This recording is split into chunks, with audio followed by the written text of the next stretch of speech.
उसके बाद अगर हम देखें, ईरान ने साबित किया है कि वो सैयद इमाम हुसैन के रास्ते पर चलने वाले लोग हैं। वो किसी वक्त के यजीद को मारने के लिए तैयार नहीं है। इसरार राना, ये जो पाकिस्तान के सीनियर साथी, उन्होंने मीडिया के ऊपर बैठ के ये बात की है कि ईरान ने वक्त आने के पर साबित किया कि वो हज़रत इमाम हुसैन रज़ी अल्लाह शहीद के रास्ते के पर चलेंगे और किसी वक्त की किसी यजीद या फ़िरौन के सामने झुकने को मुकम्मल तौर पर तैयार नहीं है और वो आखिरी वक्त तक मुकाबला करने को तैयार हैं। इस जंग में कूफियों का किरदार किसने अदा किया, इस जंग के अंदर कूफा के लोगों का किरदार किसने अदा किया है, वो आप भी जानते हो, मैं भी जानता हूँ, मुझे बताने की ज़रूरत नहीं है। उसके अगर हम देखें, जंग के आखिरी 2 दिन में ईरान से इसराइल को बहुत मार पड़ी है। ईरान कुछ वक्त तक अब बम नहीं बना सकेगा। ये सदर ट्रम्प ने बात की है कि ईरान अब कुछ वक्त तक न्यूक्लियर वेपन्स के ऊपर काम नहीं कर पाएगा, लेकिन कुछ उनके जो मीडिया के मुताबिक ईरान ने और ईरानी टाइम्स के मुताबिक, ईरानी मीडिया के मुताबिक उन्होंने ये कहा है कि हम अपने न्यूक्लियर वेपन्स के ऊपर दोबारा से काम करना शुरू करेंगे और आगाज़ करना शुरू करेंगे। ये बात हमेशा याद रखना कि इसराइल कभी भी सीज़ फायर की वैल्यूएशन करके, जैसे इससे इंटरनेशनल लॉ की वैल्यूएशन करके ईरान के ऊपर हमला किया था, इसी तरह ये सीज़ फायर की वैल्यूएशन करके ईरान के ऊपर किसी भी टाइम दोबारा हमला कर सकता है और उनको भारी नुकसान पहुँचा सकता है। तो ईरान को तैयार रहना चाहिए और अपनी आँखें खोल के, दिमाग खोल के रहना पड़ेगा उनको। ईरानी लोग शानदार हैं, बशमोल ईरान, ये सब के लिए बड़ी कामयाबी है। ये सब के लिए बहुत बड़ी कामयाबी है। अमेरिकी सदर ट्रम्प ने बात की कि ईरानी लोग बहुत शानदार लोग हैं, बशमोल ये ईरान के लिए बहुत बड़ी कामयाबी जो उन्होंने इसराइल के खिलाफ जीत के हासिल की है। ईरानी बैलिस्टिक मिसाइल ने इसराइल की कई बड़ी इमारतों को तबाह और बर्बाद कर दिया सदर ट्रम्प। उसके बाद हम देखें, अमेरिका के ईरान से मुतल्लिक रवैये में तब्दीली। चीन अब ईरान से इसराइल में खरीदारी जारी रख सकता है। उम्मीद है कि वो अमेरिका से भी बड़ी मकदार में तेल खरीदेगा। अमेरिकी सदर ट्रम्प ने चीन को ईरान से तेल खरीदने की परमिशन दे दी है। ये हमने पीछे भी बात की और ये मैंने आपको दोबारा से रिपीट की है। उसके बाद अमेरिकी सदर डोनाल्ड ट्रम्प, मैं ईरान में हुकूमत की तब्दीली नहीं चाहता। मैं चाहता हूँ कि मामला जल्द अज जल्द पुरसकून हो जाए। हुकूमत की तब्दीली इंतजार लाती है और हम ज़्यादा बदमानी नहीं चाहते। ईरानी अच्छे ताजुर और कारोबारी लोग हैं, इनके पास तेल की दौलत है, वो खुद को दोबारा संभाल सकते हैं। ये अमेरिकी सदर डोनाल्ड ट्रम्प ने ईरान से मुतल्लिक बात की और ईरान के पास जो ज़्यादा तेल है, जहाँ से दुनिया सप्लाई करती है, उसे लेती है, उससे मुतल्लिक उन्होंने बात की कि ईरानी हुकूमत की मैं तब्दीली नहीं चाहता था और वहाँ में रिजीम चेंज नहीं करना चाहता था और वहाँ में तबाही बर्बादी नहीं मचाना चाहता था, क्योंकि ईरान एक अच्छे लोग हैं और ईरान के अंदर जो ताजर हैं वो काम और मेहनत करना जानते हैं और वो बहुत अच्छे और काइंड लोग हैं। ये अमेरिका का सदर डोनाल्ड ट्रम्प ने अपनी पॉलिसी के अंदर तब्दीली की है ईरान से मुतल्लिक। देखिए, जब आप जंग लड़ते हो, जब आप मुकाबला करते हो, तो आपका दुश्मन भी ये हो जाता है कि वो आपके सामने झुक जाए और आपकी तारीफ़ करना शुरू कर जाए। ये होती है आपकी वैल्यू, ये होती है आपकी इज़्ज़त। ईरान को इस जीत के ऊपर बहुत मुबारकबाद है, इससे इनकी वैल्यू के अंदर बहुत ज़्यादा इजाफा हुआ है।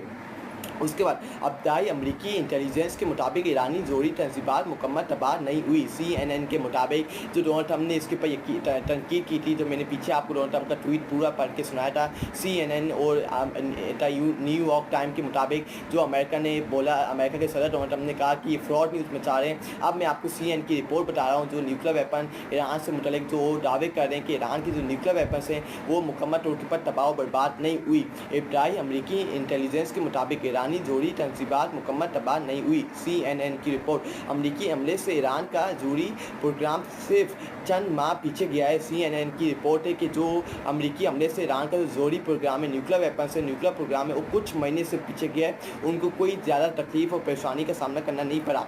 उसके बाद इब्तदाई अमरीकी इंटेलिजेंस के मुताबिक ईरानी जोड़ी तंजीबात मुकम्मल तबाह नहीं हुई। CNN के मुताबिक। उसके बाद अगर देखें, इब्तदाई अमरीकी इंटेलिजेंस के मुताबिक ईरानी जोड़ी तंजीबात मुकम्मल तबाह नहीं हुई। ये CNN के मुताबिक जो मैंने आपको पीछे खबर दी है, अमेरिका जो CNN के ऊपर तनकीद कर रहा है और न्यूयॉर्क टाइम के मुताबिक जो अपने मीडिया के ऊपर तनकीद कर रहा है, ये CNN और न्यूयॉर्क टाइम ये दावा कर रहे हैं कि जो ईरान का न्यूक्लियर वेपन है, जोड़ी तंजीबात हैं, उनको नुकसान नहीं पहुँचा, वो बस कुछ महीने पीछे गए हैं, उनको इतना नुकसान नहीं पहुँचा, वो दोबारा से इसके ऊपर काम करना शुरू करेंगे और बहुत जल्द आपको ईरान एक न्यूक्लियर स्टेट बनता हुआ दिखेगा। लेकिन डोनाल्ड ट्रम्प ने इसके ऊपर ट्वीट करके कहा कि दोनों मीडिया आवाम से झूठ बोल रहे हैं, अमेरिकन की आवाम से फ्रॉड कर रहे हैं, आपने इनके ऊपर यकीन नहीं करना, हमने अपने मिशन के ऊपर कामयाब हुए हैं और हमने ईरान के न्यूक्लियर वेपन्स को नुकसान और तकलीफ पहुँचाई। डोनाल्ड ट्रम्प का लेटेस्ट लेटेस्ट ट्वीट था जो मैंने आपको बताया था पीछे। अब CNN क्या कह रहा है? इब्तदाई अमरीकी इंटेलिजेंस के मुताबिक ईरानी जोहरी तंजीबात मुकम्मल तबाह नहीं हुई। अमरीकी हमले से ईरान का जोहरी प्रोग्राम सिर्फ चंद माह पीछे गया है, CNN का दावा।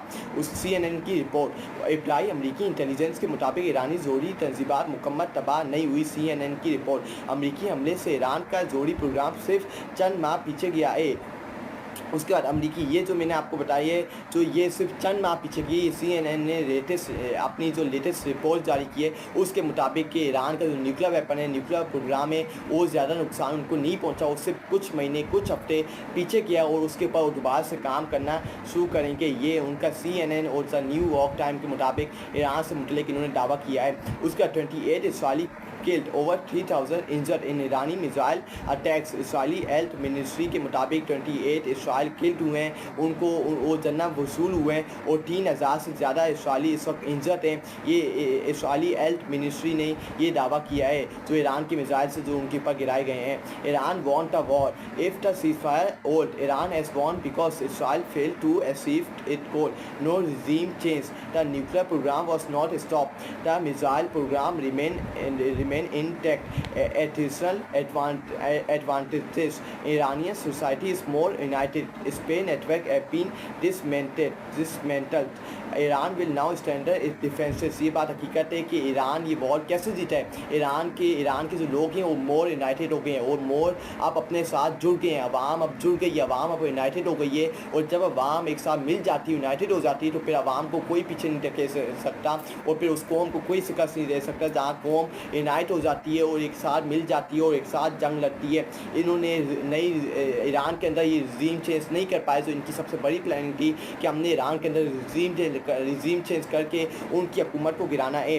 उसके बाद अगर हम देखें the nuclear programme was not stop, जो ये पूरी प्लानिंग बना के आते कि हमने ईरान की न्यूक्लियर वेपन को स्टॉप करना, ये कामयाब नहीं हो पाया और ईरान के न्यूक्लियर वेपन के अंदर उसको रोकने के अंदर मुकम्मल तौर के ऊपर कामयाब नहीं हो पाए। The missile programme remain intact, जो उनका मिसाइल प्रोग्राम है वो भी जारी है और उसके ऊपर वो काम करना दोबारा से जारी रखेंगे। उनकी जो सोसाइटी वो मोर यूनाइटेड हो गई है, मोर आपस में मिलजुल गए हैं। Iran will now stand it defences. ये हकीकत है कि अब ईरान अपने डिफेंस के ऊपर मज़ीद काम करेगा और जो उनकी कमज़ोरियाँ हैं, जो उनको सामना करना पड़े अपना कमज़ोरियों के अंदर, उसको मोर स्ट्रॉन्ग करेगा और मोर स्ट्रॉन्गर वापसी आएगा अगर इसराइल ने दोबारा उनके ऊपर हमला करने की कोशिश की। उसके बाद ये लेटेस्ट बयान थे जो मैंने आप तक पहुँचाए हैं इसराइल और ईरान से मुतल्लिक। ये जो मैंने आपको बताया कि जंग से मुतल्लिक यही लेटेस्ट बयान थे जो मैंने आप तक पहुँचाए हैं। अब हम बात करेंगे इमरान खान माइनस के ऊपर, जो मैंने शुरू के अंदर बात की थी कि हमारा अगला टॉपिक इमरान खान से मुतल्लिक होगा। आइए उस टॉपिक की तरफ चलते हैं।